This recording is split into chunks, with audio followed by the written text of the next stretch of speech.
सभी को नमस्कार। Archaeology and museums heritage of India इस कोर्स का आज का ये हमारा 5वां दिन है। आज के दिन भारत भर में जो कई सारे त्योहार मनाए जा रहे हैं, हालांकि एक ही त्योहार है बट नाम अलग-अलग है हर तरफ, और उसका त्योहार को मनाने का तरीका अलग-अलग है। फिर भी इन सभी त्योहारों के लिए मैं आप सभी को बधाई देता हूँ आज के दिन। और आज का हमारा ये सत्र हम जो शुरू कर रहे हैं, तो हमारे साथ आज हमारे कोर्स के डॉक्टर सुचि गुप्ता जी यहाँ पर उपस्थित है। मैं उनका भी यहाँ पर स्वागत करता हूँ। और पहले हमारा ये सत्र शुरू करने से पहले मैं थोड़ा-सा उनके बारे में परिचय यहाँ पर दे दूँ।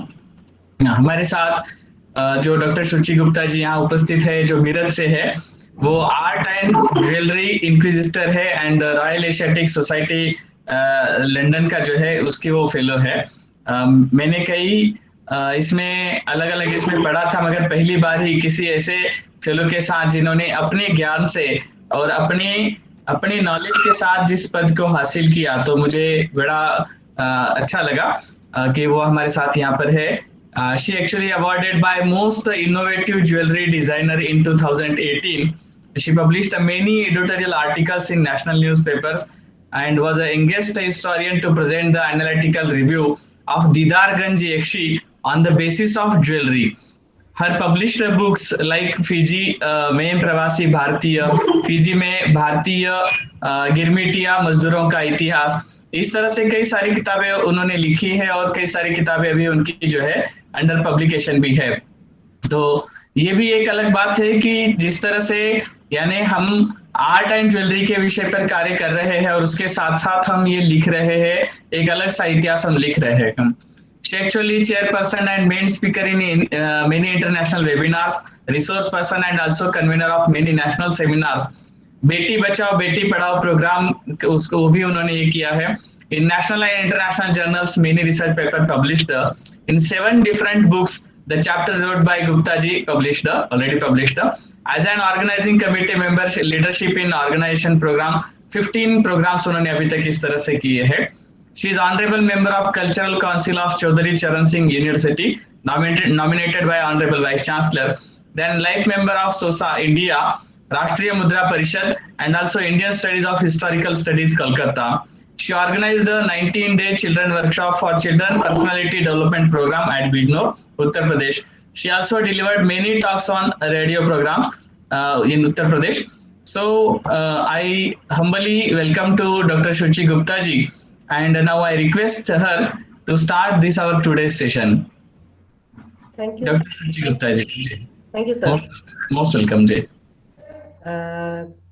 Can you hear me? I am audible, sir? Yes, yeah. Sir, please share my screen. Yes, just a minute.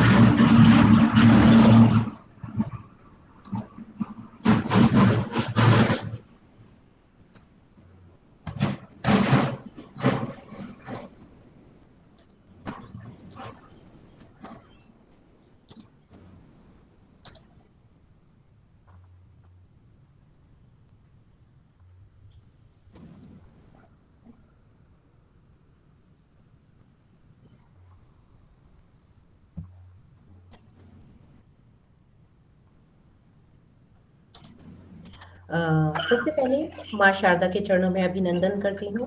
साथ ही आप सभी को मकर संक्रांति, पोंगल, बिहू की हार्दिक शुभकामनाएं। आप सभी का जीवन स्वस्थ और मंगलमय हो, इस कामना के साथ मैं आज का अपना ये लेक्चर स्टार्ट करती हूँ। मेरी सर से जैसे पहले बात हुई थी, उन्होंने मुझे बताया था कि लेक्चर मुझे हिंदी और इंग्लिश दोनों में देना है, तो मैं कोशिश करूंगी कि लेक्चर पूरा इंग्लिश में नहीं जाए, पूरा हिंदी में नहीं जाए, मिक्स उसमें जाए, जिससे सबको समझने में आसानी हो। एक चीज मैं लेक्चर को स्टार्ट करने से पहले बताना चाहती हूँ। सबसे पहले तो मैं DARCA का बहुत ज़्यादा धन्यवाद देना चाहती हूँ। भुजंग सर का मैं बहुत ज़्यादा धन्यवाद देना चाहती हूँ कि जिन्होंने मुझे प्लेटफॉर्म प्रोवाइड कराया है। Thank you sir, thank you so much. आज का जो टॉपिक है ये analysis of silver metallurgy in pre iron age. मैं इस लेक्चर को स्टार्ट करने से पहले यह स्लाइड्स पर आने से पहले आप सबको एक चीज बताना चाहती हूँ। ये जो टॉपिक है ये एक्चुअली मल्टी डिसिप्लिनरी टॉपिक है, थोड़ा साइंटिफिक टॉपिक है। हिस्ट्री का इसमें अब आपको आर्कियोलॉजी के साथ साथ वो पोर्शन भी देखना पड़ेगा कि हमने किसी भी चीज को क्यों एक्सेप्ट किया। आज की तारीख में हम उसको साइंटिफिक वे में देख सकते हैं या उसका साइंटिफिक सिनेरियो उसका देख सकते हैं, लेकिन उस समय के आज से अगर मैं 6,000 5,000 3,000 साल पुरानी बात करूं तो फिर उन लोगों को साइंस जैसी चीज का कुछ भी नहीं पता था, पर उनको सब कुछ पता था। मेरा यहाँ जो टॉपिक स्टार्ट करने का ये जो टॉपिक मैंने चूज किया उसके दो ही वो है। सबसे पहली चीज कि हमारी सोसाइटी में सरप्लस ये जो टर्म है जिसकी वजह से कोई भी सोसाइटी किस तरीके से एक कदम ऊपर बढ़ती चली जाती है, बेसिकली उस पर फोकस करूंगी। दूसरा, हम लोग एक टर्म बहुत उसमें सुनते हैं, द गोल्डन स्पैरो, सोने की चिड़िया, the golden sparrow that is India. हम इसको मानते हैं कि गुप्ता ईज था, बहुत सारे रीजंस है, लेकिन गुप्ता ईज पर तो हमने पीक देखा है ना, उसका फाउंडेशन किधर है? क्या उसके फाउंडेशन पर कभी रिसर्च हुआ? आई डोंट थिंक कि किसी ने कभी इस पर सोचने की भी कोशिश की कि उसका फाउंडेशन कब से स्टार्ट हुआ है। क्या हम एक दिन में गोल्डन स्पैरो बन गए थे? क्या सोने की चिड़िया जैसा टर्म कि पूरे एक इंडियन सब कॉन्टिनेंट को ही सोने की चिड़िया घोषित कर दिया जाए? जो हमारे फॉरेन इन्वेडर्स थे, जो फॉरेन हमारे राइटिंग्स हमको मिलती हैं, तो हम कैसे हो गए सोने की चिड़िया?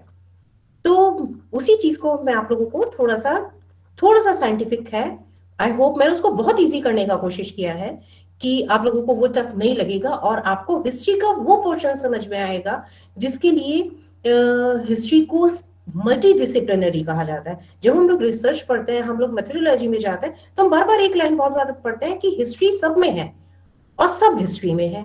कैसे? मुझे लगता है कि ये टॉपिक आप लोगों को, I hope you will enjoy and sir please.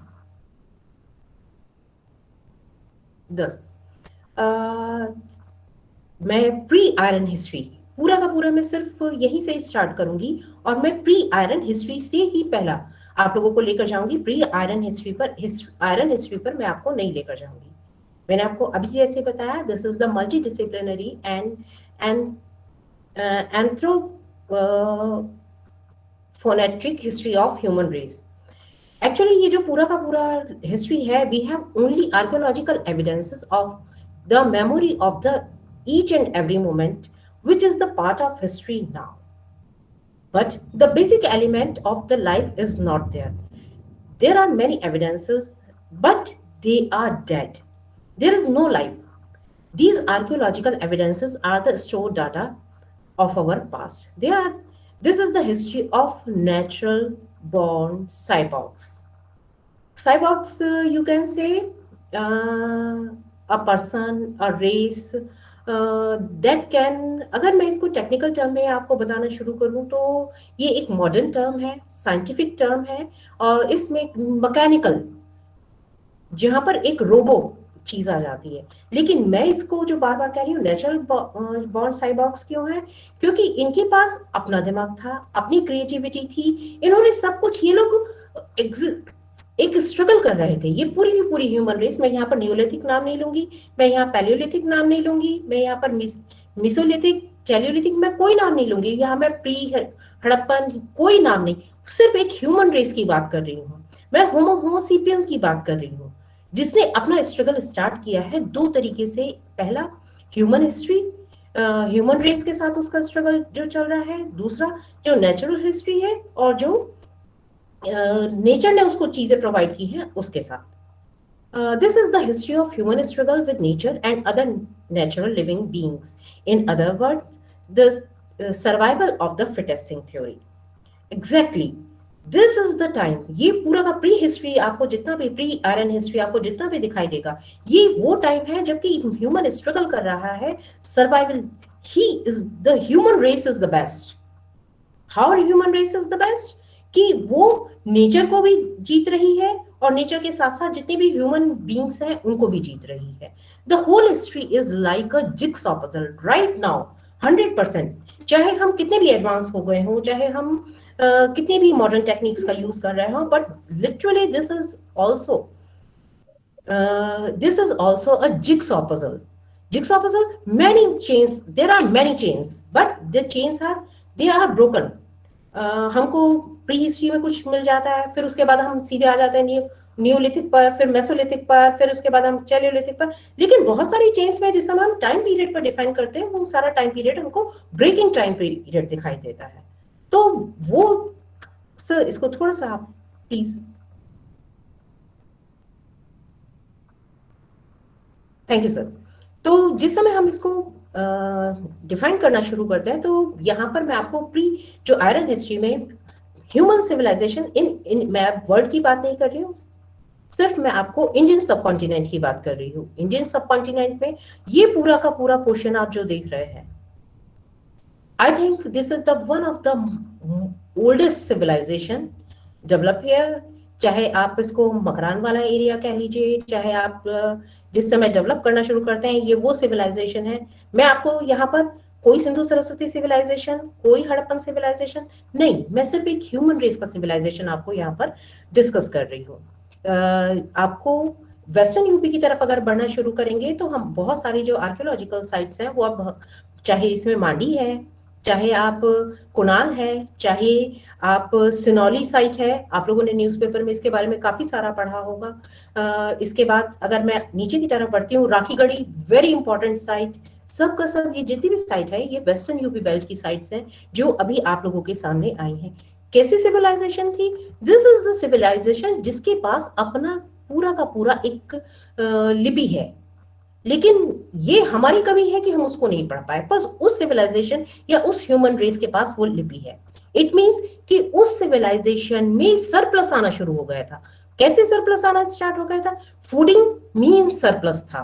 तभी जब किसी भी रेस या किसी भी सिविलाइजेशन में फूडिंग या उसकी बेसिक नेसेसिटीज पूरी होनी शुरू होती है, तभी ह्यूमन रेस दूसरी तरफ कदम बढ़ाती है। उसको ब्यूटिफिकेशन की तरफ जाना, उसको ट्रेड की तरफ जाना, उसको ये जितना भी sir, can I see sir next slide please?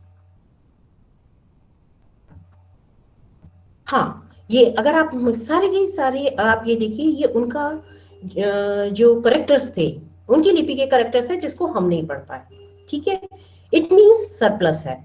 Again आप इसका रिलीजियस बिलीफ अगर आप देखना शुरू करेंगे, हमको भले ही हम उसको एक्सप्लेनेशन हर एक आर्कियोलॉजिस्ट, हर एक हिस्टोरियन इसको अपने हिसाब से करता है, लेकिन यहाँ पर एक बेसिक एलिमेंट मौजूद है कि उस सोसाइटी में, चाहे वो उसके पैरेलल चैलियोलिथिक साइट चल रही थी, जैसे कि हम आपको सिनौली की साइड में देखते हैं, उसके पैरेलल न्यूलिथिक साइट्स चल रही थी, या उसके पैरेलल अगर आप ध्यान से देखिए, कहीं कहीं तो वहां पर मेसोलिथिक साइट्स भी उसके पैरेलल चल रही हैं।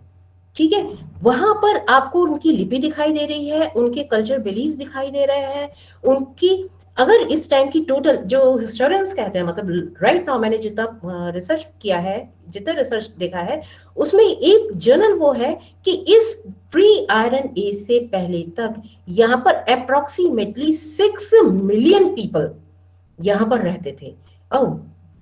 वेरी, मतलब 6 मिलियन पीपल का अगर हिस्ट्री पढ़ना है आपको, तो मुझे लगता है कि खाली हम एक दो चीजों को लेकर नहीं चल सकते, क्योंकि 6 मिलियन पीपल अगर यहाँ पर रह रहे थे, तो उनके पास उनका पॉलिटी भी होगा, उनके पास उनका इकोनॉमी भी होगा, उनका एक सोशल स्ट्रक्चर भी होगा, और उनका एक रिलीजियस स्ट्रक्चर भी होगा। सब कुछ हमको दिखाई दे रहा है, ईच एंड एवरीथिंग।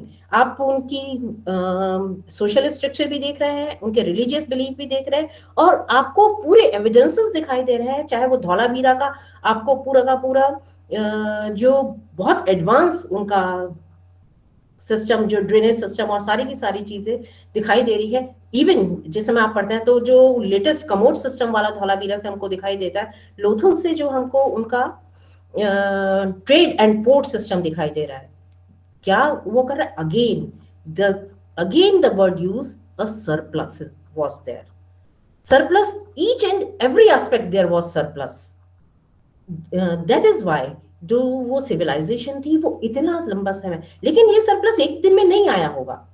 एग्जैक्टली मैं बिल्कुल एग्री करती हूँ यहाँ पर कि अगर कि क्या सरप्लस एक दिन में आ गया? नहीं, बिल्कुल भी नहीं आ सकता। ये सरप्लस हजारों सालों की जो प्रोसेस रही होगी, जो ह्यूमन रेस का डेवलपमेंट रहा होगा, ये सरप्लस वहां से आया होगा। ये जो 6 मिलियन लोग थे, या उससे भी ज्यादा लोग थे, या उससे भी प्लस लोग थे, वो लोग एक दिन में यहाँ पर एक वेल एस्टेब्लिश लाइफ जो वो कर रहे थे, वो एक दिन का ह्यूमन डेवलपमेंट का परिणाम हो ही नहीं सकता। Sir can I see next?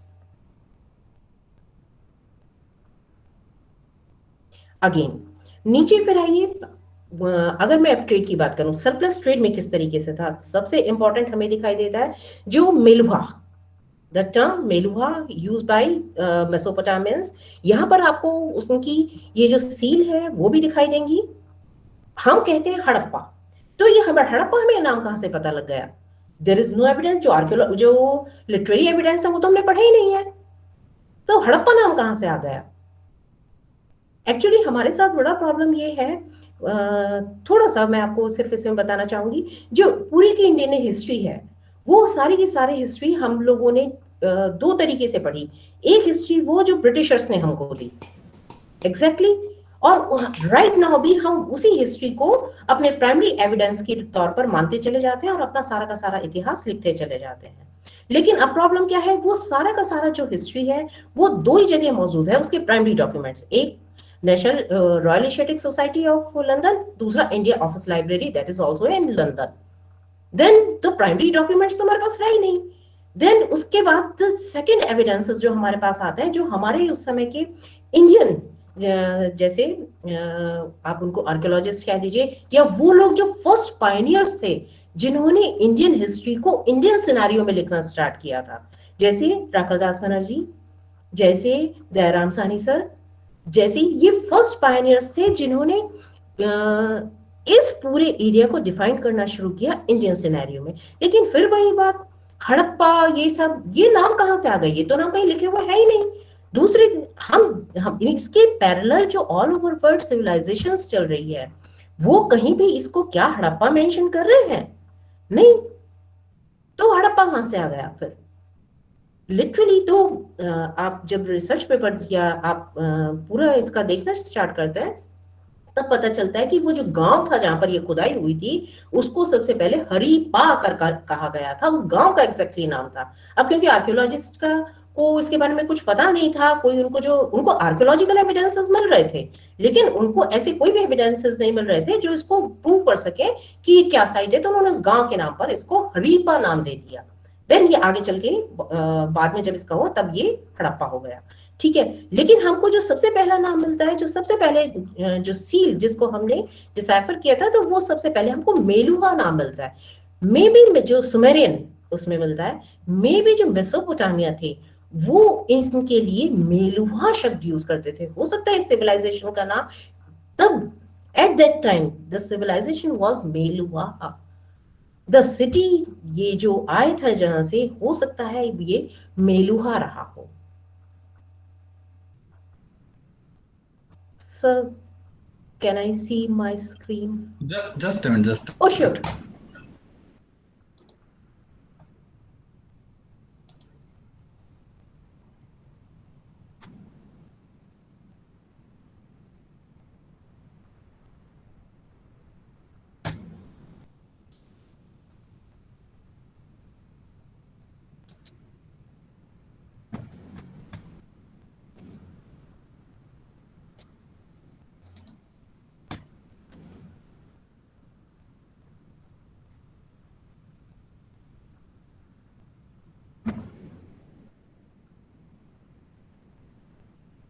Thank you sir.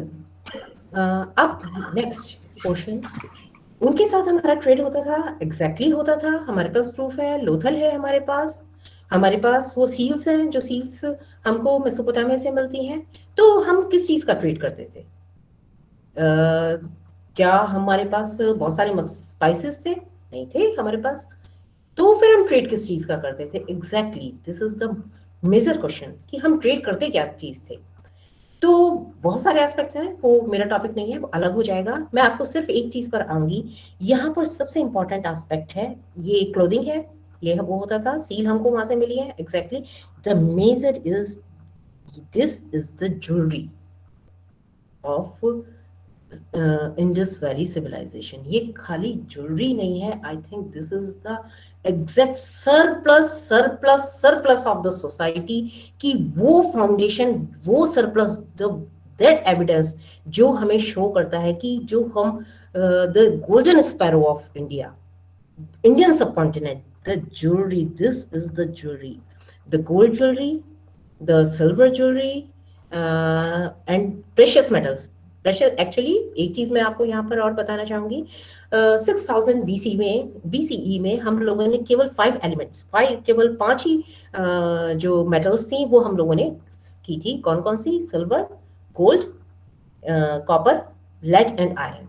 Okay, पूरी आप इंटायर हिस्ट्री उठा लीजिए, एंशिएंट तक उठा लीजिए, पूरी की पूरी इन्हीं 5 उन पर मेटल्स पर पूरी हिस्ट्री आपकी इसी पर चलती है। ठीक है, लेकिन केवल इन 5 में से भी जब ह्यूमन ने अपने आप को द बेस्ट चॉइस के लिए सर्च करना शुरू किया, तो उसने ऐसी क्या चीजें थी कि उसने गोल्ड और सिल्वर 2 मेटल्स को ही उसने केवल प्रेशियस में रखा, बाकी आयरन, कॉपर और लेड को उसने बाहर निकाल दिया। क्यों निकाल दिया? हम लोग इस पे कभी सोचा ही नहीं, हम सोचते ही नहीं इस बारे में कि हमने क्यों निकाल दिया और यही 2 मेटल्स हम लोगों ने क्यों रखी। एक चीज और मैं आपको बताना चाहूंगी, सिर्फ चाहे हम मैच्योर हड़प्पन सिविलाइजेशन देखें, चाहे पोस्ट हड़प्पन सिविलाइजेशन देखें, आपको यहाँ पर गोल्ड और सिल्वर के साथ साथ कॉपर की जो ज्वेलरी है वो भी दिखाई देगी, आपको जो ब्रॉन्ज की ज्वेलरी है वो भी दिखाई देगी। आई थिंक जो ह्यूमन रेस थी राइट नाउ, इस समय तक वो ह्यूमन रेस अभी फाइंड आउट नहीं कर पाई थी कि वो किन चीजों को, मतलब एक्सपेरिमेंट्स चल रहे थे, ये पूरा का पूरा एक्सपेरिमेंटल टाइम है कि हमको किन चीजों को प्रेशियस में रखना है और किन चीजों को हमको इस प्रेशियस से बाहर निकालना है। तो इस उसमें मैं आपको सिर्फ एक चीज ये दी, अगर आप सर यानी थोड़ा सा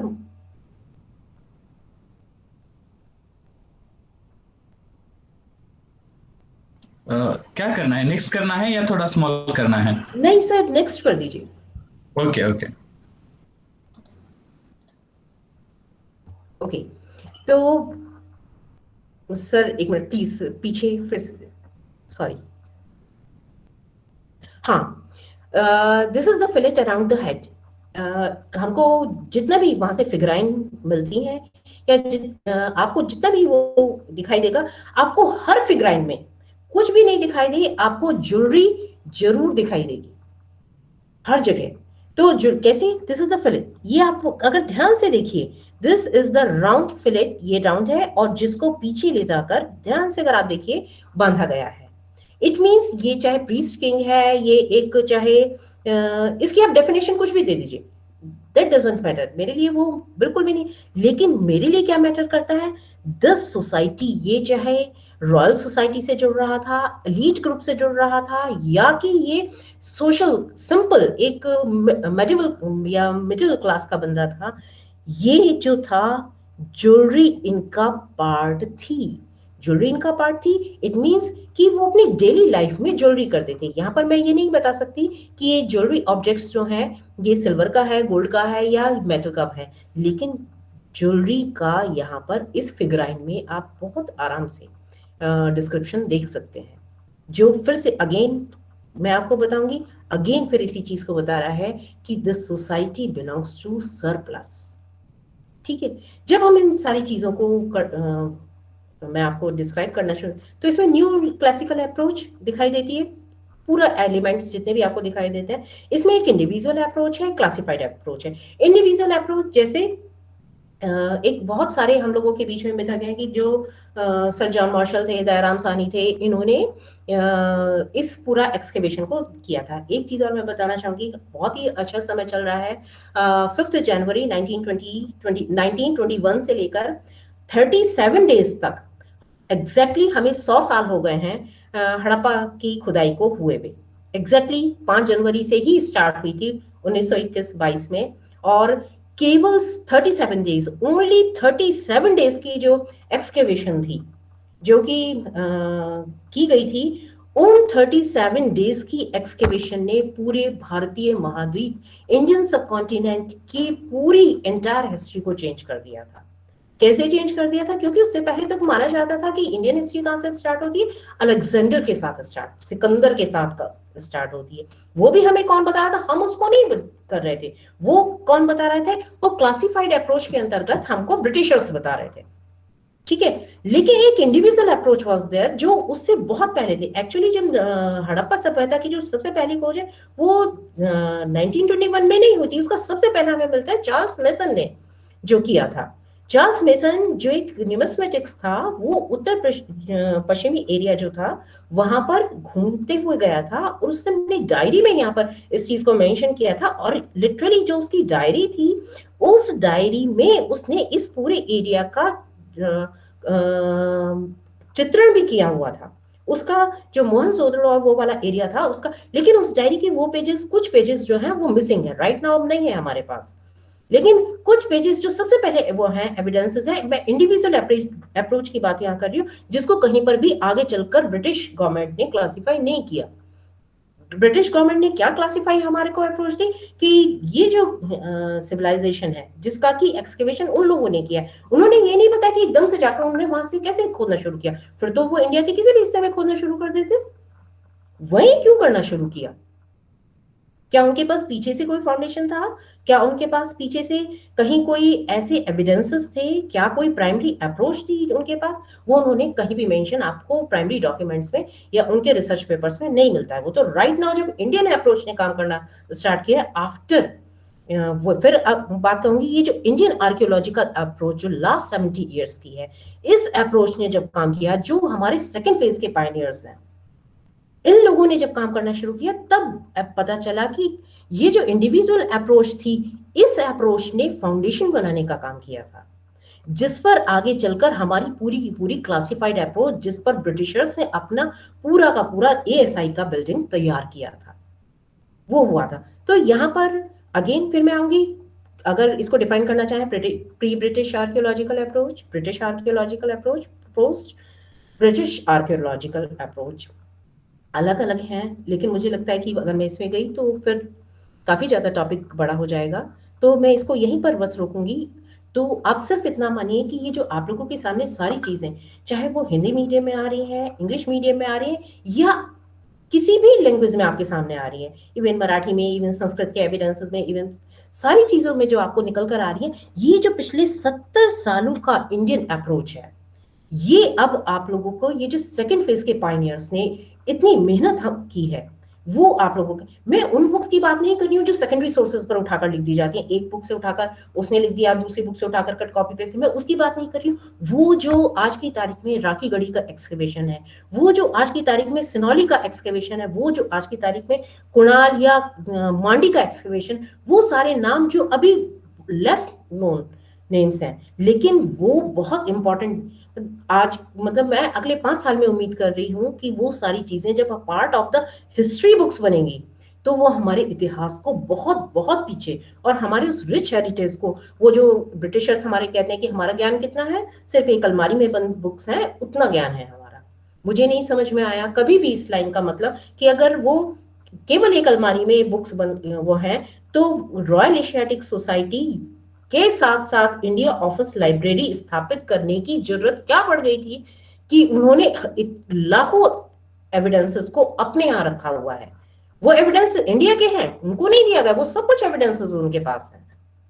जो यहाँ पर मेरा हिंदी, बेसिकली जो हिंदी में इसको देने का मेरा अप्रोच है, मेन एम यही है कि वो जो बच्चा निकल कर आ रहा है, वो जो राइट नाउ रूट से इंग्लिश हमारे यहाँ 3% 5% बच्चा है, मैं बच्चों की बात कर रही हूँ, जिस जो अगले पाइनियर होने वाले हैं, उनको ये अप्रोच बिल्कुल एग्जैक्टली उनकी लैंग्वेज में पहुंचनी चाहिए। इंग्लिश में काम करना हम लोगों के लिए बहुत आसान होता है क्योंकि एविडेंसेस फटाफट मिलते चले जाते हैं, हमको उनको उठाकर सिर्फ लिखना होता है। लेकिन एविडेंस को आप इंग्लिश में लिखिए और बाद में उसका पूरा का पूरा एक्सप्लेनेशन अपनी भाषा में दीजिए, चाहे वो मराठी है, चाहे वो संस्कृत है, तमिल है, तेलुगु है, कन्नड़ा है, हिंदी है। रूट लेवल पर जब तक ये एविडेंसेस नहीं पहुंचेंगे, मुझे लगता है बहुत सारी जो गलतियां हम लोग कर रहे हैं, अभी भी कर रहे हैं, वो सारी गलतियां होने की संभावना बहुत कम हो जाएगी। दैट इज वाई मुझे लगा कि ये जो पूरा टॉपिक है इसको डिस्कस करना चाहिए अपनी भाषा में, जिससे कि रूट लेवल का बच्चा वहां पर पहुंचे। Sir can I see next?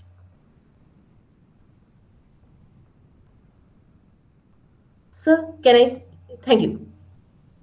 मैंने आपको जैसे ही अपना स्टार्ट किया था टॉपिक, आपको पहले ही बताया था, मेरा 2 की पॉइंट्स हैं जिस पर मैं पूरा का पूरा फोकस करूंगी। Surplus in Indian society, and foundation of the term golden sparrow, that is India. इसमें मैं आपको political archaeological analysis, economical archaeological analysis, social archaeological analysis, इन सारी चीजों के साथ साथ इसका जो सबसे इंपॉर्टेंट पोर्शन है, the scientific analysis of silver. Silver ही क्यों प्रेशियस मेटल है? बहुत हम लोग आराम से, कितनी आराम से सिल्वर गोल्ड, पूरी लाइफ हमारी सिल्वर गोल्ड में निकल जाती है, but why silver and gold? Why these metals are precious? Iron क्यों नहीं प्रेशियस मेटल है?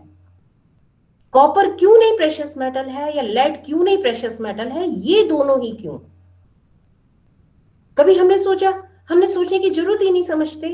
बस हम यहाँ से क्या, कुणाल से हमको एक टेरा मिल गया, सिल्वर का है, it's good, very good. Mohenjodaro से एक सिल्वर बास मिल गया है जिसमें गोल्ड का परसेंटेज इतना, सिल्वर का परसेंटेज इतना, दैट्स गुड। बट ये दोनों उस ह्यूमन, आज से 5000 साल 6000 साल पुरानी बीसीई की रेस को क्या जरूरत पड़ी थी कि इतनी सारी चीजें जो मदर नेचर में फैली हुई थी, उसको मिल रही थी, जिसको वो खोज रहा था, एक्सकेवेट कर रहा था, उसमें से केवल 2 मेटल्स ही उसने चूज की जो प्रेशियस थी, गोल्ड और सिल्वर। सर कैन आई?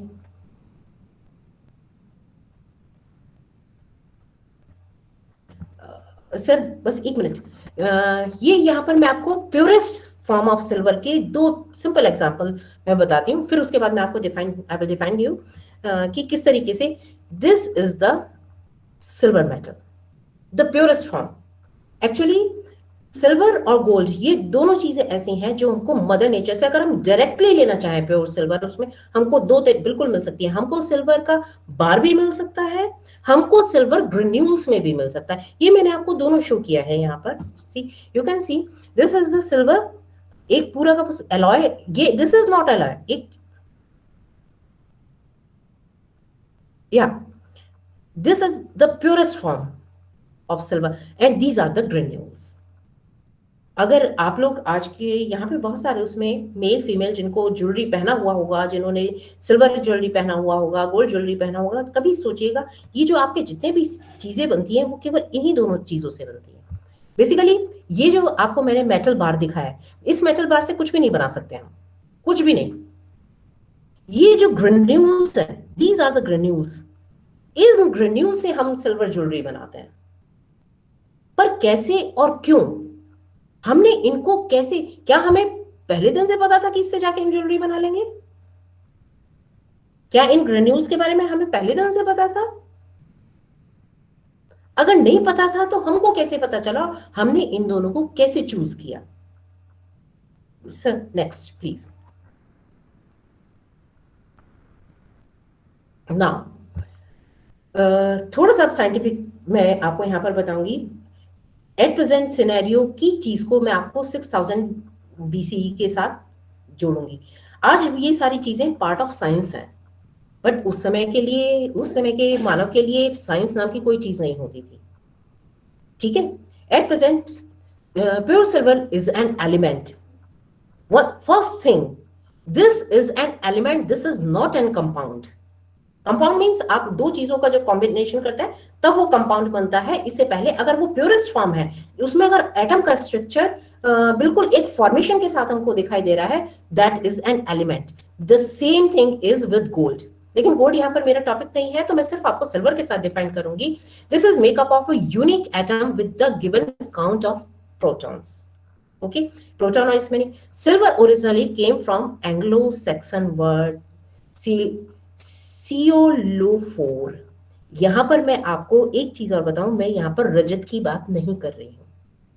रजत की बात नहीं, जब एनाटॉमी में आप जाते हैं तो सिल्वर की, तो आप ह्यूमन इसमें आप जाते हैं तो आपको आगे की जो हमारी इतिहास है, जबकि हमको वैदिक केस पर आकर जब हमारे पास लिटरेरी एविडेंस आने स्टार्ट हो जाते हैं, तो फिर आपको वहां पर सिल्वर के लिए रजत शब्द का प्रयोग मिलता है।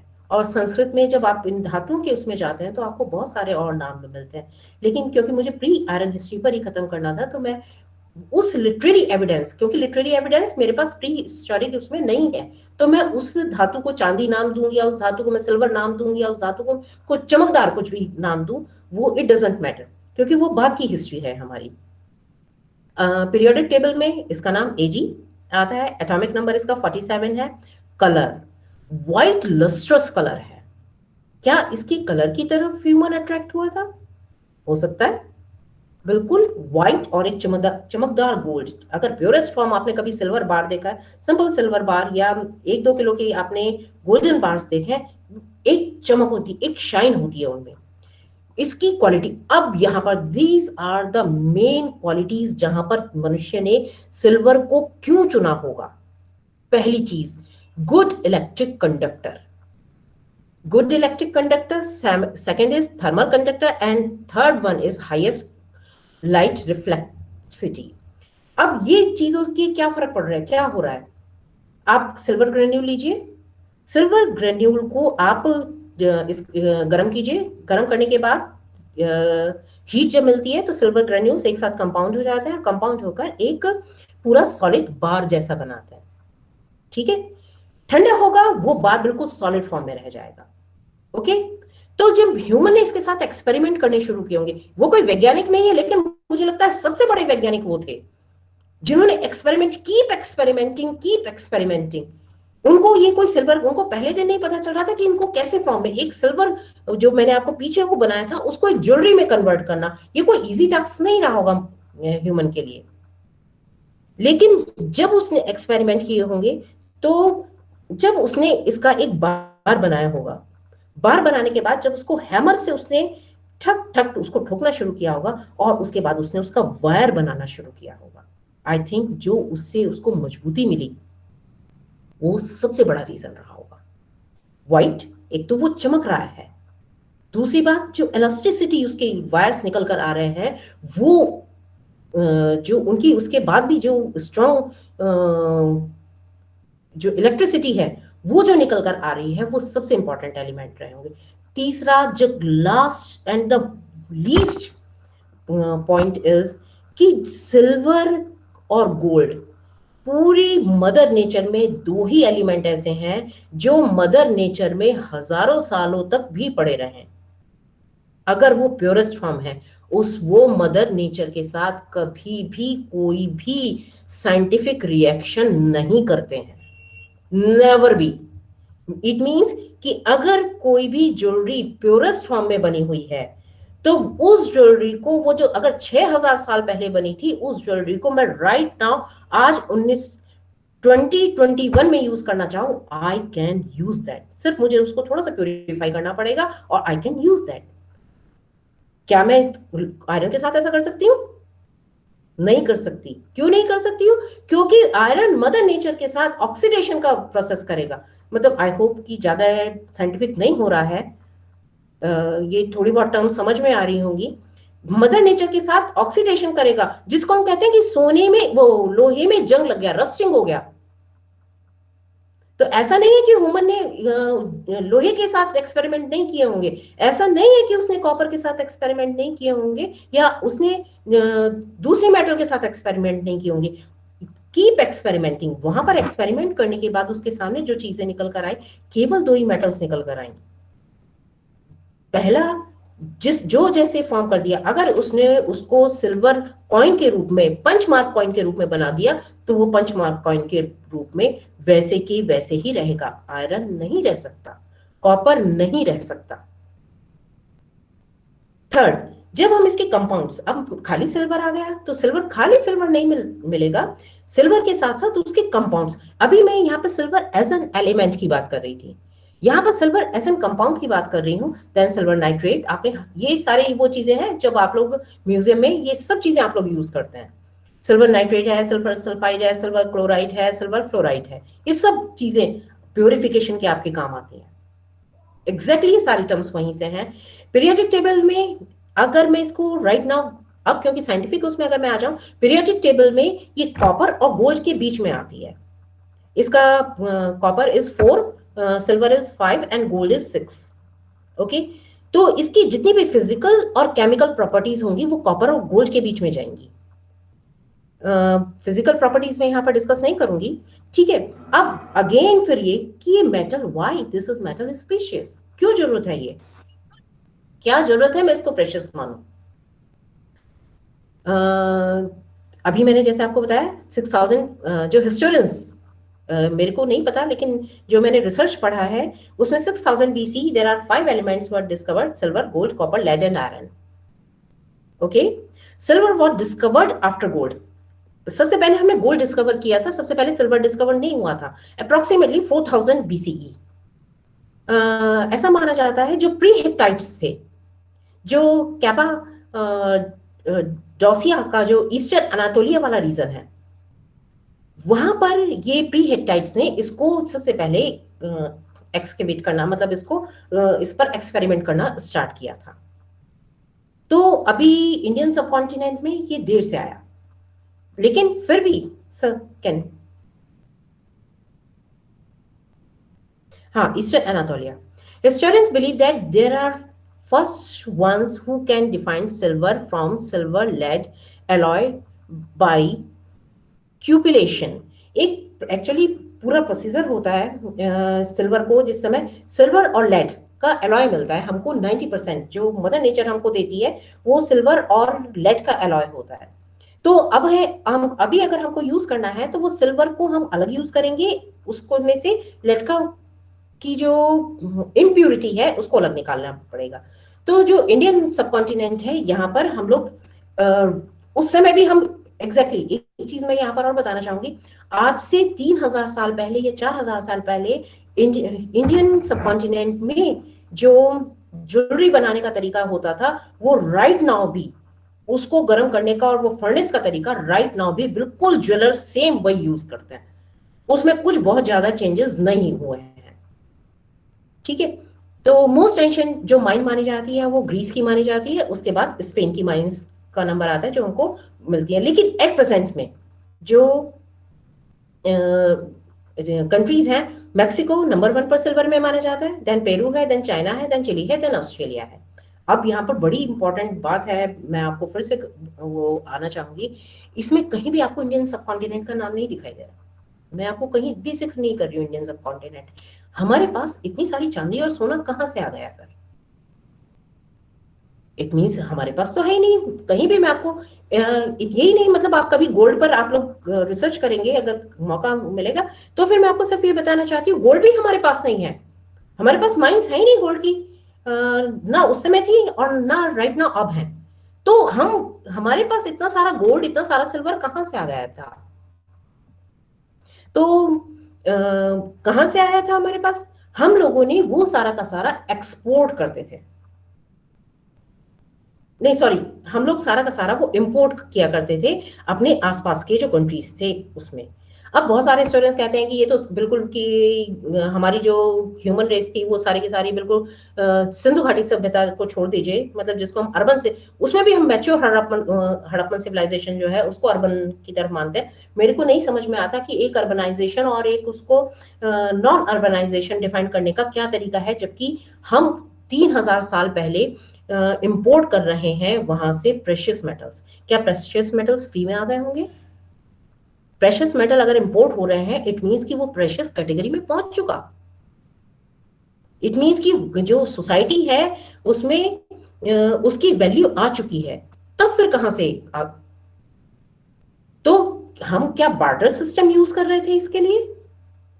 अगर सोसाइटी में इतनी एडवांस चीजें हैं, मतलब जिसको हम आज भी डिफाइन कर सकते हैं, जो आज की इकोनॉमी अगर आप करिए तो क्या आज की इकोनॉमी में भी सेम, अगर इंडियन रिजर्व बैंक जो होता है वो भी अपने पास राइट नाउ एक डिपॉजिट के रूप में गोल्ड बार को रखता है, तो वही काम तो आज से हम 3000 4000 साल पहले कर रहे थे, सेम काम कर रहे थे हम उस समय भी।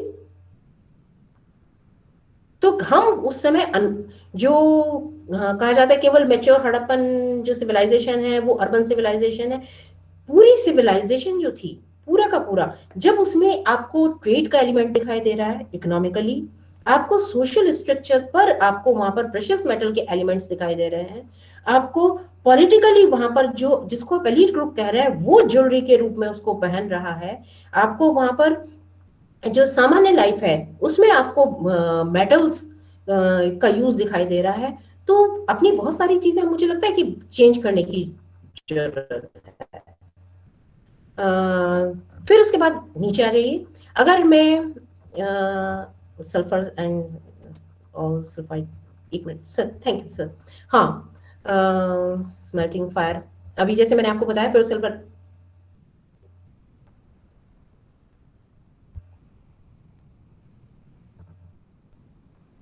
ये पूरा का पूरा जो प्रोसीजर जिसमें हम सिल्वर को, मैंने अभी बताया, स्मेल्टिंग करते हैं, इसका स्मेल्टिंग प्रोसीजर जो है उसको एफिनेशन कहा जाता है। कि उसको मेल्ट किया, मेल्ट करने के बाद उसका जो वायर्स बनाए जाते हैं, वायर्स बनाने के बाद वो सारी की सारी चीजें। हाँ, जो हमारा प्री हिस्टोरिक ह्यूमन रेस थी उसने सीख लिया था 3000 साल पहले कि जो सिल्वर है उससे हम किस तरीके से वायर्स कर सकते हैं। वायर्स बनाने के बाद ही कोई भी ज्वेलरी, आप किसी भी ज्वेलरी पर काम कीजिए तो उसको बनाने के लिए आपको सबसे पहले उसको वायर्स ही बनाने पड़ेंगे। बिना वायर्स बनाए कोई भी ज्वेलरी आप कभी पहनकर, अगर पहनी हुई है आपने सिंपल, उसमें देखिएगा बिना वायर्स के आप कभी भी नहीं बना सकते। ये वो फर्नेस थी जो एंशियंट ह्यूमन उसमें इसको यूज किया जाता होगा, उसको मेल्टिंग पॉइंट को करने के लिए। एक चीज और, सिल्वर को जिस समय गर्म किया जाता है तो सिल्वर एकदम से नहीं मेल्ट हो जाता है। सिल्वर का जो मेल्टिंग पॉइंट है वो लगभग 962 डिग्री सेल्सियस है। मीन्स कि वो बहुत हाई उस पर जाकर मेल्ट होगी। ये क्या इंडिकेट करता है कि जो मेटल्स थी उनका जो स्मेल्टिंग पॉइंट था, ये भी उस ह्यूमन के लिए, रेस के लिए बहुत इंपॉर्टेंट रहा होगा। कि एक सामान्य, ये सारी चीजें अब मैं ऊपर से नीचे तक आपको जितनी भी चीज बता रही हूँ ये आपको साइंटिफिक बता रही हूँ, जो कि आप पार्ट ऑफ हिस्ट्री के रूप में कभी भी नहीं पढ़ते हैं। लेकिन वो जो ह्यूमन रेस है वो उसके दैनिक जीवन का हिस्सा थी। वो पार्ट ऑफ हिस्ट्री नहीं, वो पार्ट ऑफ साइंस नहीं थी वहां पर। हम भले इसको अब मल्टी डिसिप्लिनरी या अलग अलग एस्पेक्ट में डिफाइन करना शुरू कर दें, but that is not multi disciplinary, ये पार्ट ऑफ हिस्ट्री है।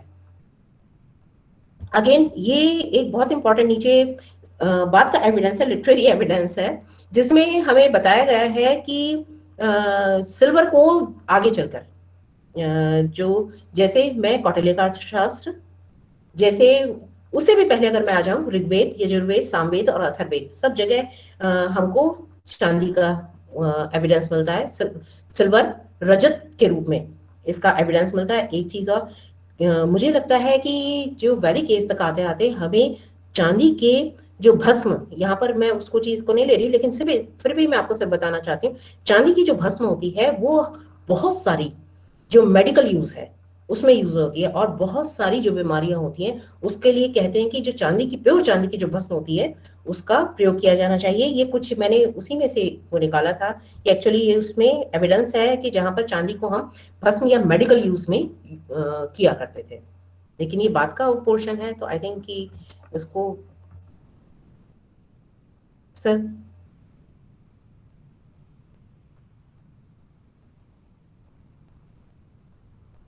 मैंने जैसे आपको उस समय बताया था कि ये बहुत ही इंपॉर्टेंट फिगराइन है। I think very important फिगराइन।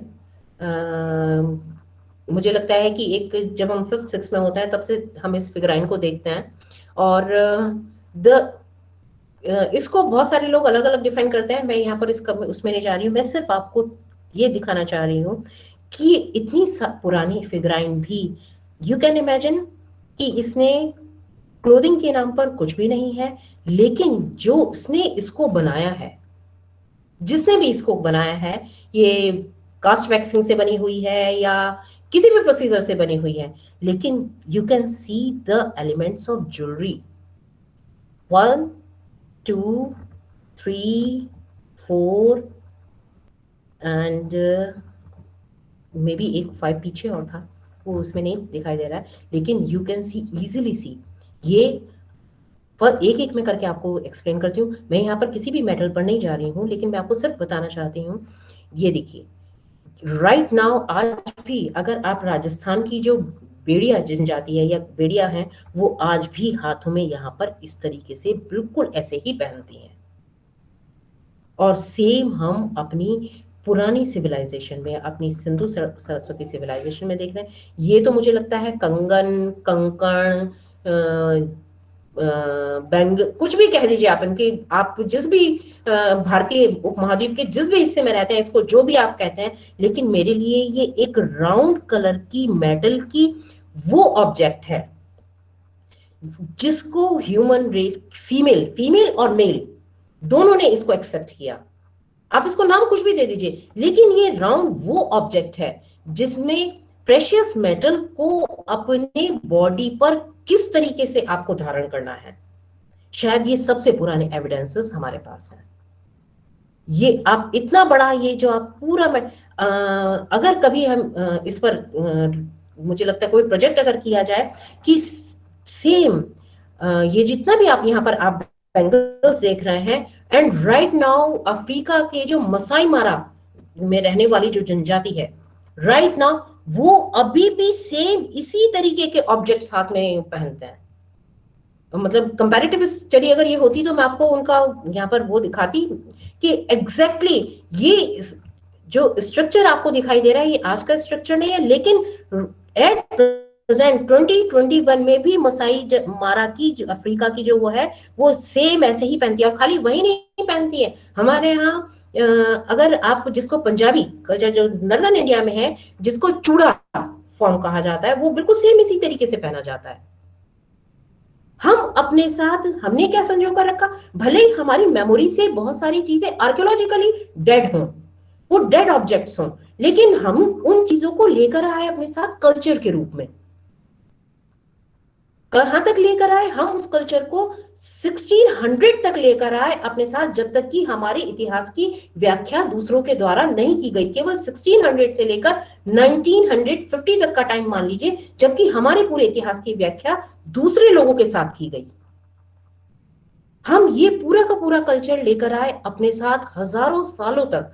गले में आप पहनने वाले जितना भी, मैं यहाँ पर मेटल की बात नहीं कर रही, सिर्फ मैं आपको अपनी कल्चर कि किस तरीके से हम छोटी छोटी चीज को अपने साथ संजो कर लेकर आए। ये इतनी दिस इज द इंडिपेंडेंट फिगराइन। एक इसकी अगर व्याख्या करूं तो एक इंडिपेंडेंट फिगराइन जो अपने आप इंडिविजुअल बिना किसी सहारे की खड़ी हुई है, जिसको पीछे कोई बेस नहीं चाहिए। The perfect figure of describing a women identity, जहां पर एक परफेक्ट फिगर को, एक परफेक्ट आइडेंटिटी को किस तरीके से डिस्क्राइब किया जा सकता है, जिसमें हमने अपने साथ वस्त्र को साथ में नहीं रखा, हमने अपने साथ अपनी पीढ़ियों को देने के लिए अपनी ज्वेलरी, अपने ट्रेडिशन को साथ में रखा। नेक्स्ट, लास्ट में मैंने इसको अभी पहले भी बताया था, ये मोहनजोदड़ो से मिला हुआ सिल्वर ऑब्जेक्ट है एक्चुअली। इसमें सिल्वर के साथ साथ जो एलॉय, एक्चुअली सिल्वर को कई बार हम बिल्कुल प्योरेस्ट फॉर्म में नहीं बनाते हैं। राइट नाउ आप कभी भी ज्वेलरी देखिए, सिल्वर और गोल्ड की ज्वेलरी बिल्कुल प्योरेस्ट फॉर्म, गोल्ड तो बन ही नहीं सकता है, लेकिन सिल्वर को भी हमें कुछ ना कुछ उसमें एलॉय मिलाना पड़ता है। तो जब हमने इसका एनालिसिस किया था तो इसमें कॉपर के साथ सिल्वर का वो किया था, सिल्वर का इसमें एलॉय मिला हुआ है। अब प्रॉब्लम ये आती है कि हमारे पास इतना सारा सिल्वर मिल रहा है, फिर मैं वही वाली बात कहूंगी, सिल्वर है कहाँ? ये इतना सारा, तो हमारे पास सिल्वर जो हम इंपोर्ट करते थे वो सारा का सारा बलूचिस्तान, अफगानिस्तान, थोड़ा बहुत हमको अरावली हिल्स इन राजस्थान मिलता था। ठीक है, एक बहुत कुणाल वाला जो था उसका मेरे को पिक्चर मैंने बहुत ढूंढा, मेरे को अभी नहीं, मतलब पहले जब मैं इस पर रिसर्च कर रही थी तब मेरे पास था, लेकिन राइट नाउ मेरे को जब अभी मैं ये तैयार कर रही थी मेरे को नहीं मिल पाया। मैं वो चीज आपको दिखाना चाह रही थी, वो सिल्वर चेहरा जो हमको कुणाल से, हरियाणा से मिला था, बहुत इंपॉर्टेंट हमारी ये साइट है। इसके बाद मोहनजोदड़ो से एक यहाँ पर मैं आपको बताना करना चाहूंगी, मोहनजोदड़ो से हमको एक नेकलेस मिला है। वो मुझे लगता है क्योंकि आप, इसलिए मैंने इसको यहाँ पर वो किया हुआ है क्योंकि वो आप सब लोगों की मेमोरी में होगा, आप लोगों ने सबने पढ़ा, वो देखा हुआ होगा वो ऑब्जेक्ट। उस सिल्वर का जब हमने एनालिसिस किया, जब उसका हमने एज अ केमिकल एनालिसिस किया, तो उसमें हमको यहाँ पर दिखाई दिया कि वो लोग एलॉय के रूप में सिल्वर और गोल्ड का एलॉय किया करते थे। दिस इज क्वाइट इंटरेस्टिंग कि वो एक गोल्ड के नेकलेस को बनाने के लिए सिल्वर का नेकलेस के साथ उसका एलॉय मिलाते थे, जिसमें उस नेकलेस में 33.45% जो है वो गोल्ड है, 44.48% जो है उसमें सिल्वर मिलाया हुआ है। तो वो जो एलॉय किस चीज का है? दोनों प्रेशियस मेटल्स हैं, दोनों की मुझे लगता है कि शायद संभवतः उस समय तक ये जो वैल्यू डिफाइन करने वाला टाइम है, शायद ह्यूमन रेस ने उसको नहीं किया होगा। प्रेशियस की कैटेगरी में आ गई दोनों, निसंदेह वो दोनों प्रेशियस की कैटेगरी में आ गई, लेकिन वहां पर क्यों उन दोनों के बीच में उनका वैल्यू जो है वो बहुत ज्यादा डिफरेंस रहा होगा, मुझे नहीं लगता। अदरवाइज एक नेकलेस में गोल्ड एट प्रेजेंट सिनेरियो में मगर इसका एनालिसिस करूं तो ऐसा कोई भी, मतलब आप लोग एक प्रैक्टिकल सोशल लाइफ में कोई भी ऐसा नेकलेस नहीं बनवाना चाहेंगे जिसमें 33.45% गोल्ड हो और 44.48% सिल्वर हो, कोई भी नहीं बनाना चाहेगा। लेकिन उस समय में बनाया हुआ है, इट मीन्स कि जो उनकी वैल्यू थी उस समय तक एक प्रेशियस मेटल के रूप में है, लेकिन अभी तक ये जो इतनी भी वैल्यू है वो अभी तक उनके बीच में बहुत ज्यादा डिफरेंस नहीं आया है। मतलब एक उस समय के व्यक्ति के लिए, उस समय के कारीगर के लिए इनकी वैल्यू से ज्यादा जो इसकी केमिकल और इसकी फिजिकल प्रॉपर्टीज थी वो इंपॉर्टेंट थी। एक चीज और, इस पूरे के पूरे नेकलेस में हमें किसी भी तरीके की कॉपर की या अन्य किसी एलॉय की कोई भी, जो कि आज की तारीख में बहुत सारे ज्वेलर्स जब आप जाते हैं तो वो कहते हैं कि 99% 92% गोल्ड में बनी हुई है, उसमें एलॉय मिलाया हुआ है, तो वो एलॉय आपको कभी नहीं बताते हैं कि क्या है। लेकिन ये जो नेकलेस हमको मिला हुआ, ये नहीं, आगे की और भी कई नेकलेसेस हैं या जितनी भी चीजें हैं उसमें किसी भी तरीके का कॉपर, निकल या लेड, राइट नाउ भी हम तब भी इन एलॉयज को मिलाया करते थे, तब जबकि ह्यूमन रेस ने अपना स्ट्रगलिंग स्टार्ट किया था, और अब जबकि हम आपको modern India, most advance personalities of the universe के रूप में मानते हैं, तभी भी हम कॉपर, निकल और लेड इन्हीं एलॉयज के मिलाकर ही अपनी ज्वेलरी को बनाते हैं। आई होप आप लोगों की कोई क्वेश्चंस हैं?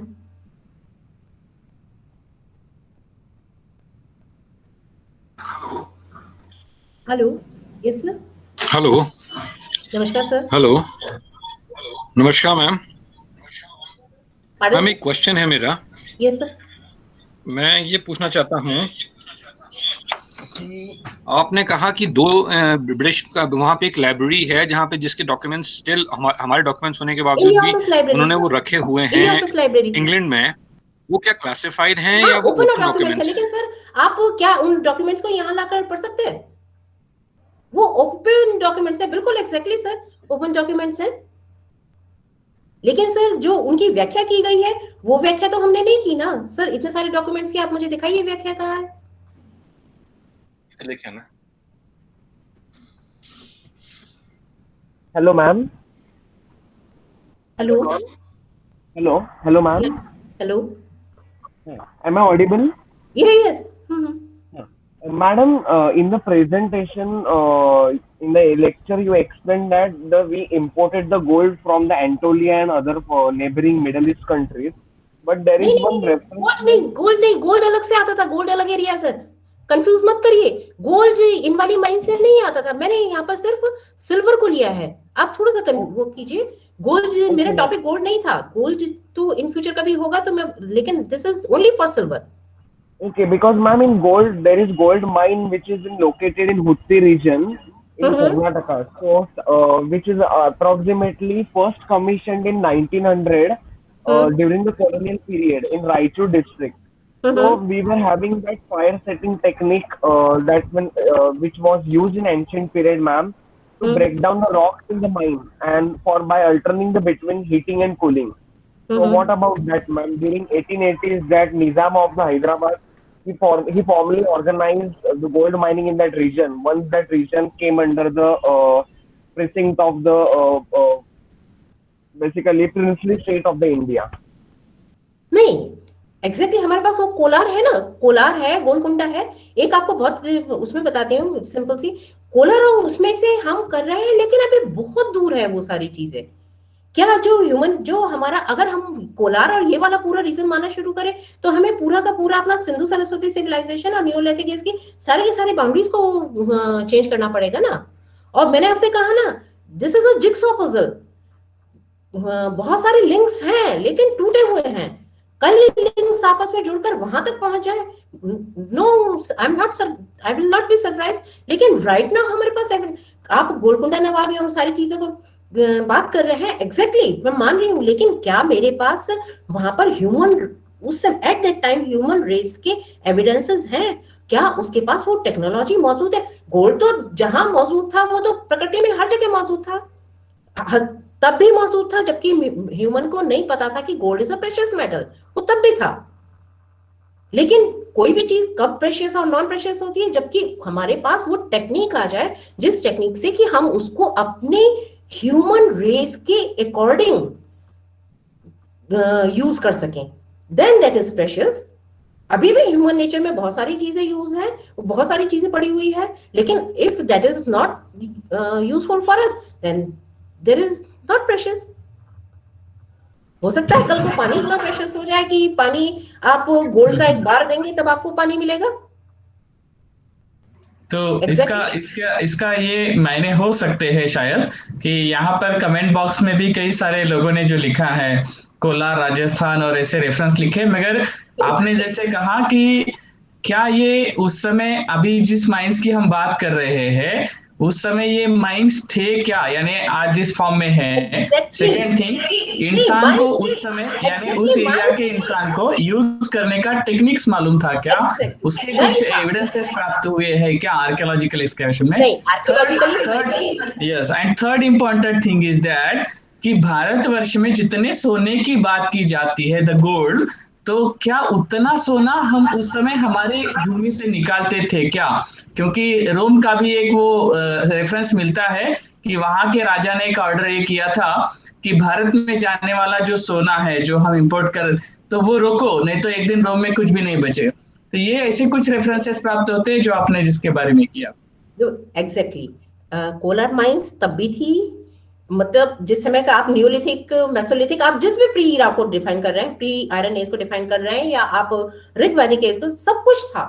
बट क्या वो जो ह्यूमन रेस न्यूलिथिक टाइम की जो एज है या मेसोलिथिक टाइम की जो ह्यूमन रेस है, क्या उसके पास वो टेक्निक है वो उसको वहां से एक्सकवेट कर सके? If that trace has technique, then, but right now we have not any archaeological evidence. Again repeat करूंगी, लिंक्स हैं, हेलो मैम। बट बीच बीच में से अभी टूटे हुए हैं। अभी वो लिंक्स जिस दिन जुड़ेंगे तब उस दिन हमारा हिस्ट्री कुछ और हो सकता है। बट राइट नाउ जो मैं आपको पूरा नर्दन वाला एरिया, क्योंकि अभी अगर आप सदर्न मोस्ट मानते हैं तो वो आप लोग हम लोग कहते थे कि भाई जो सिंधु सरस्वती सिविलाइजेशन है वो कहाँ जा पर महाराष्ट्र में खत्म हो जाती है, कहाँ जाकर खत्म हो जाती है, दायमाबाद जाकर खत्म हो जाती है। एग्जैक्टली हम यही मानते हैं। इसमें नर्दन में हमारे यहाँ आ जाती है मेरठ के बिल्कुल बराबर आलमगीरपुर, और अभी जो नई एक्सकेवेट साइट हुई है एग्जैक्टली बिजनौर हरिपुरा, बिल्कुल लेटेस्ट की है, तो अभी कहीं बुक्स या उसमें कहीं आई भी नहीं है, अभी तो केवल रिसर्च, एएसआई की रिसर्च उसके वॉल्यूम्स ही हैं, कहीं भी नहीं है, लेकिन राइट नाउ हो चुका है। मांडी के बारे में भी बहुत कम मिल रहा है, जबकि मांडी, इमेजिन कि मांडी से हमको अनऑफिशियली, मैं सिर्फ इसको बता सकती हूँ, मांडी से हम लोग क्योंकि हमारे बराबर में है तो हम लोगों को इसके बारे में काफी जानकारी है। मांडी से 80 केजीज गोल्ड मिला था हमको। इमेजिन, आप खुद सोचिए कि वो साइट जो कि न्यूलिथिक साइट भी है, जो कि मेच्योर हड़प्पन साइट भी है, वहां की सोशल, एक सिंपल सोशल, मांडी को एलीट ग्रुप का वो नहीं माना जाता। वहां हमें कोई फोर्ट नहीं मिल रहा है, वहां हमको कोई पैलेस नहीं दिखाई दे रहा है, हमको वहां पर किसी भी तरीके का कि कोई रॉयल सोसाइटी वहां रहती थी नहीं मिल रहा है। लेकिन ये बात अलग है कि रिकवर सिर्फ वहां से मुश्किल से 5, 7, 8, 10 किलो ही गोल्ड हो पाया। बहुत सारे उसमें आप लोग देखेंगे, आप मतलब आप म्यूजियम्स में अगर आप चाहिए तो वो गोल्ड के आपको बहुत सारे वो दिखाई देंगे। लेकिन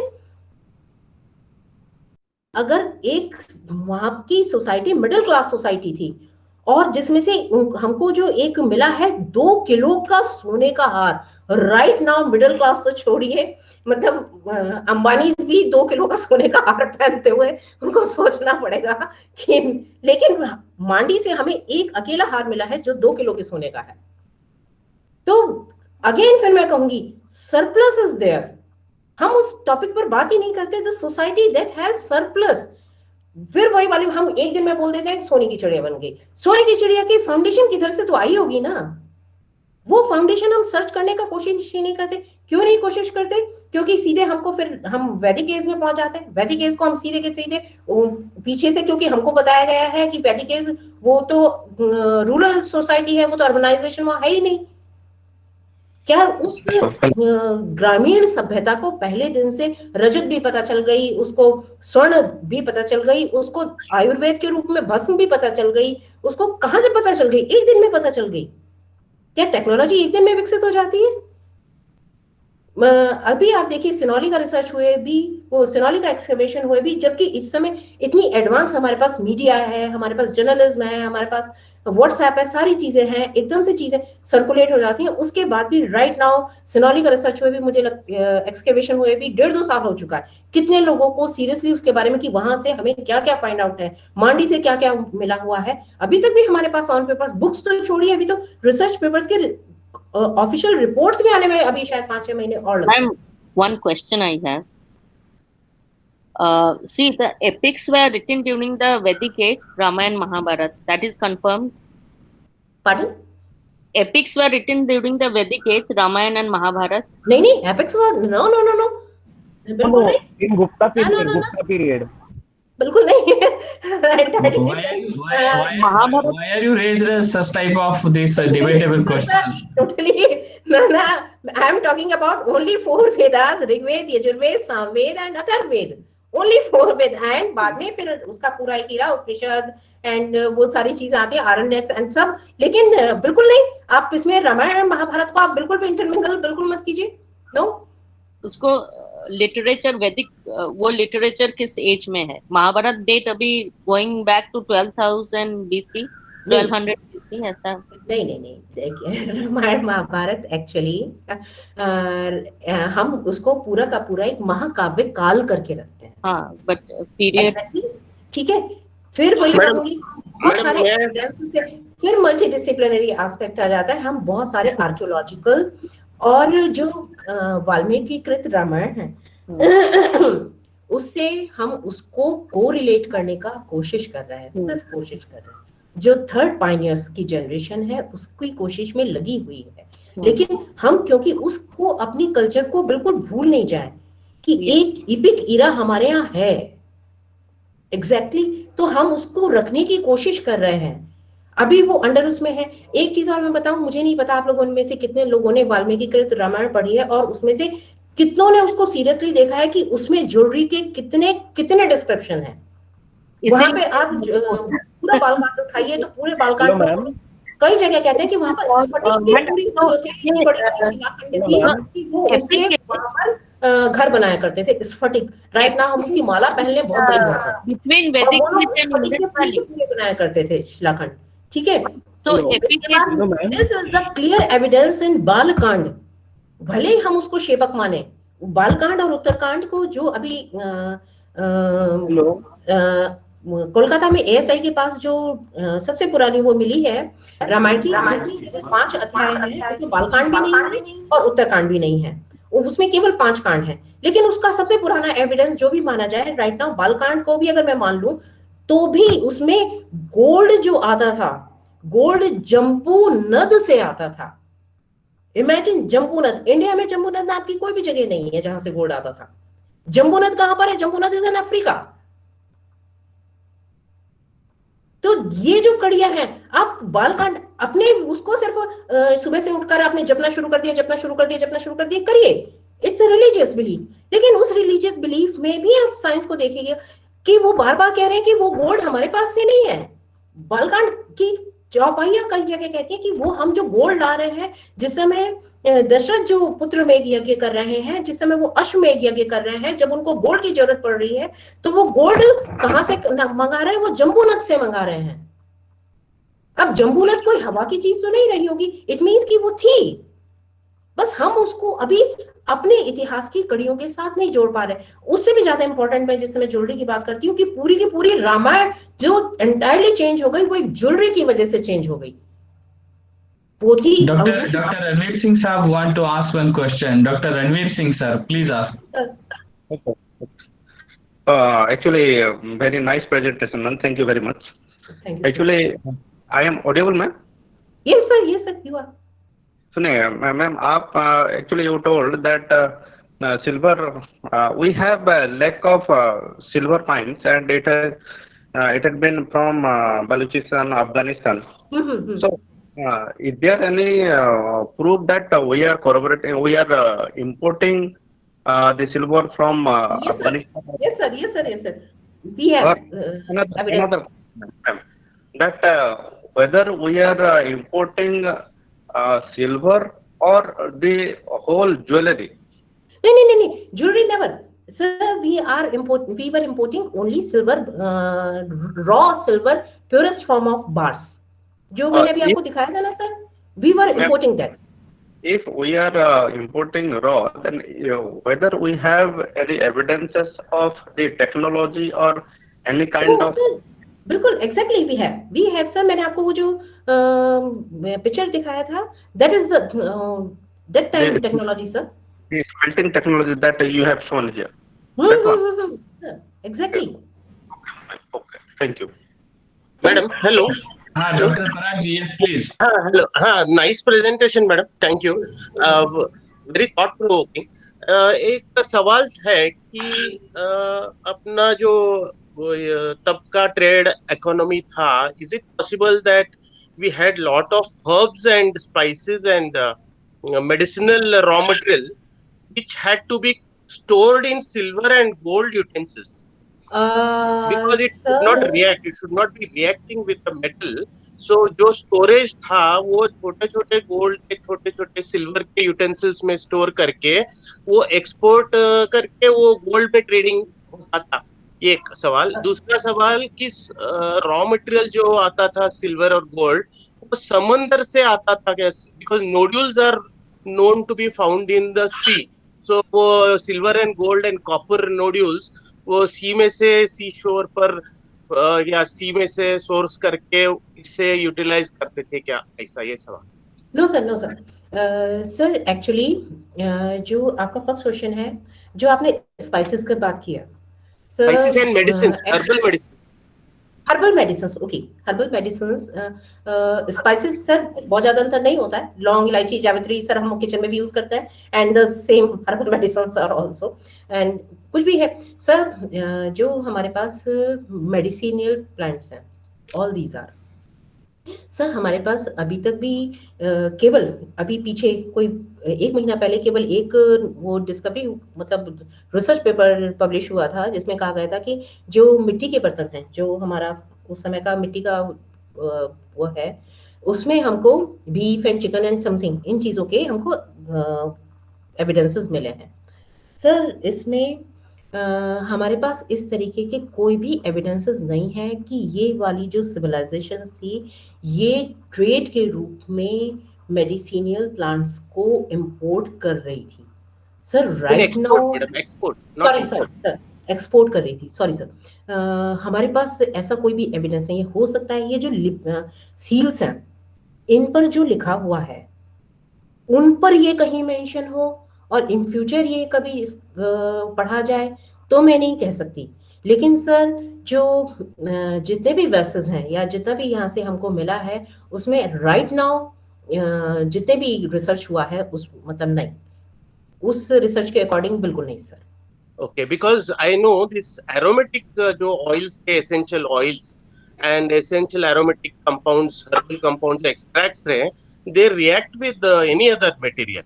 And even in ceramic, it has to be ceramic has to be heated to make it non-reactive. And storage ceramic का फूट जाता है, storage is not good. So little quantities में aromatic oils जो भेजना है in half a liter or even 100 ml or 200 ml, ये सुरमा जो store करते, I have seen those small very small pots where they store this surma and for export. So ये silver could have been used for exporting, and then in return gold must have been taken to as a trade currency. ऐसा कुछ is it possible? Because knowledge economy तो है हमारा, knowledge तो पहले से है. Exactly sir, but maybe this could be, लेकिन सर राइट नाउ हमारे पास ऐसे आर्कियोलॉजिकल एविडेंसेस नहीं है सर। जब तक एविडेंस नहीं होंगे हमें जितना भी मिला हुआ है वो उसके उस पर हमने जितना भी किया हुआ है उसमें इस तरीके का हमको एविडेंस नहीं मिल रहा है सर। करते होंगे, मैं ये नहीं कह रही हूँ कि नहीं करते होंगे, लेकिन जब तक हमारे पास नहीं आ जाता है तो किसी भी चीज की सिर्फ संभावना व्यक्त कर देना, संभावना जब तक तर्क पर नहीं आ जाए और विज्ञान उसको तथ्य पर नहीं ले आए, तब तक सर किसी उस चीज को क्लेम कर देना तो मुझे नहीं लगता एक इतिहासकार के रूप में या इस ऐतिहासिक मंच पे मेरे को नहीं लगता कि ठीक हो। हाइपोथेटिकल होता है। Yes sir, this is a hypothesis only. Hello, madam. I'm very sorry, Vishalji and other all the participants. Please be careful for our time also. If you have such any questions, you can directly send on WhatsApp also, so that we can forward it to madam and they will give the answer on WhatsApp also. So please be careful, and if you want, please, this is the last question. Yes, Vishalji, please ask.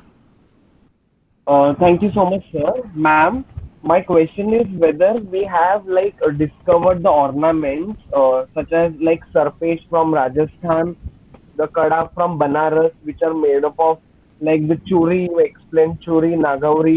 Then there are like Jahangiri kada, Wanki, Karnapulka, these ornaments, and Jadanagam ornaments, which is from South India.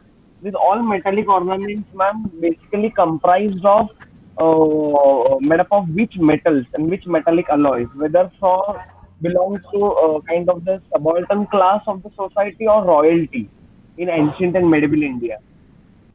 Sir मैंने अपने पूरे उसमें आपको बताया है exactly कि आपको वहां पर अभी तक तो मुझे आप, अच्छा चलिए इससे पहले मैं आपसे सिर्फ ये पूछती हूँ कि आप मुझे क्या बता पाएंगे, क्या हमने अभी पूरा प्री हिस्ट्री उसमें क्या हमने ये अपने सोसाइटी को डिफाइन कर लिया है कि there is a elite group, there was a medieval group, there is a lower group, क्या हमने डिफाइन किया? कोई भी आप मुझे एक ऑथेंटिक रिसर्च वो दिखा दीजिए जहां पर ये कह दे कि हाँ भाई वहां रॉयल्टीज भी थी, एक वहां पर लड़ने वाला ग्रुप भी था, एक वहां पर आप मुझे दिखाइए। अगर आप पहले सोशली उस चीज को नहीं प्रूव कर पा रहे हैं किसी भी चीज को सर, तो किसी भी चीज को हम ज्वेलरी के बेस पर, कि मैंने वही आपको जिस समय प्री स्ट्रिंग मैंने आपको बताया था कि आप लोग उसको आर्कियोलॉजिकली उसकी क्या व्याख्या कर रहे हो सर, दैट डजंट मैटर, और sir that is only a hypothesis only. मैं हाइपोथेसिस पर नहीं बात कर रही हूँ, आपने उसको जो भी डिसाइन किया, मैं कह रही हूँ कि उसने जो एक फिगराइन है उसने वो किसी भी ग्रुप को रिप्रेजेंट कर रही थी, दैट वाज एलीट और अ प्रीस्ट और अ मिडिल क्लास और a lower middle class, I don't know, लेकिन उसने जो ज्वेलरी पहनी हुई है that explains that there was a surplus, and जो हमारी जर्नी थी वो एक उस पर पहुंचना शुरू हो गई थी कि चाहे वो मिडिल क्लास था चाहे लोअर क्लास था, वहां पर हर एक व्यक्ति के पास अगर बार्टर सिस्टम, मतलब उसके पास एक दूसरे को चेंज, बार्टर सिस्टम ही रहा होगा या सील्स हमको दिखाई दे रही है आपस में एक दूसरे को एक्सचेंज करने के लिए, अगर वो है तो इट मींस वो उसके बदले में that metal the made up of this all which is the metal, this is the only question.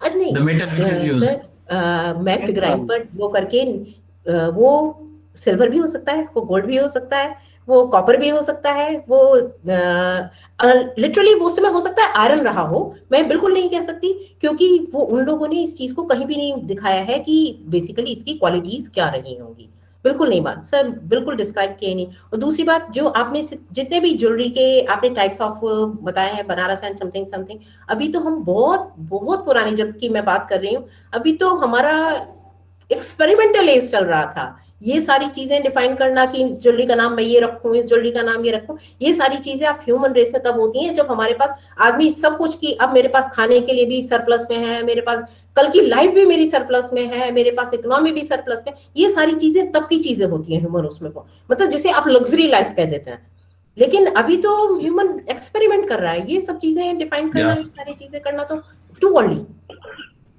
So nice, बहुत ही अच्छा, और ये एक अलग पर्सपेक्टिव हमें मिला। इसके पहले सिर्फ इस तरह का हमने एक लेक्चर सुना था जब मैं आंध्र प्रदेश में, उस समय का आंध्र प्रदेश अभी तेलंगाना, आदिलाबाद में रविंद्र शर्मा जी जिनका कुछ महीने पहले डेथ हो गया, तो प्राचीन भारत में सबसे रईस कौन था, इसका उनका जवाब था चमड़े का काम करने वाला कारीगर जो था, क्यों ये उनका उस समय जवाब था, तो मुझे बड़ा आश्चर्य लगा था। और जब भी मैं आदिलाबाद, नांदेड़, किन्नौर, भोकर, ये जो बॉर्डर एरियाज के जो गोंड आदिवासी है, सबसे ज्यादा सिल्वर उनके पास मैंने देखा, उनके पैर हो, उनके हाथ हो, ऐसे मोटे मोटे कड़े वहां पर मैंने देखे, जो कि मैंने ये हमारे आज का मिडिल क्लास जो कहते हैं उनके पास भी कभी नहीं देखा, इतना ज्वेलरी मैंने वहां देखा। तो ये बड़ी अच्छी बात आपने कही, किस पर्सपेक्टिव से हम उसको देखते हैं, और सोसाइटी को हम जैसे हम उसको ऑर्नामेंट कर रहे हैं, बट उनके पास वो क्या सोच के उसको ये करते हैं, ये हमें उसका हमने डिफाइन ही नहीं किया। तो बड़ा अच्छा आज का ये लेक्चर रहा, समय भी बहुत ज्यादा हो चुका है, तो मैं पहले तो आपका बहुत बहुत शुक्रिया अदा करता हूँ कि एक अलग अलग पर्सपेक्टिव, एक अलग दृष्टि आपने हमें दी, और एक अलग विषय को लेकर के आज हमारी चर्चा यहाँ पर हुई।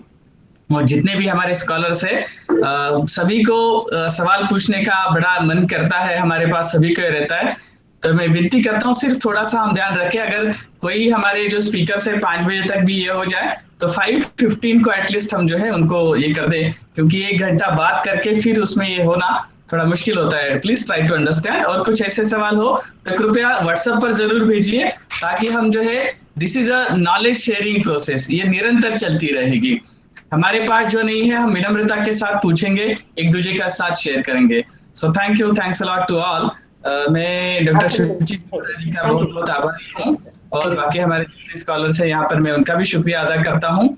And with the kind permission of Shuchi ji, I want to stop this today's session. Thank you, thanks a lot. Most welcome.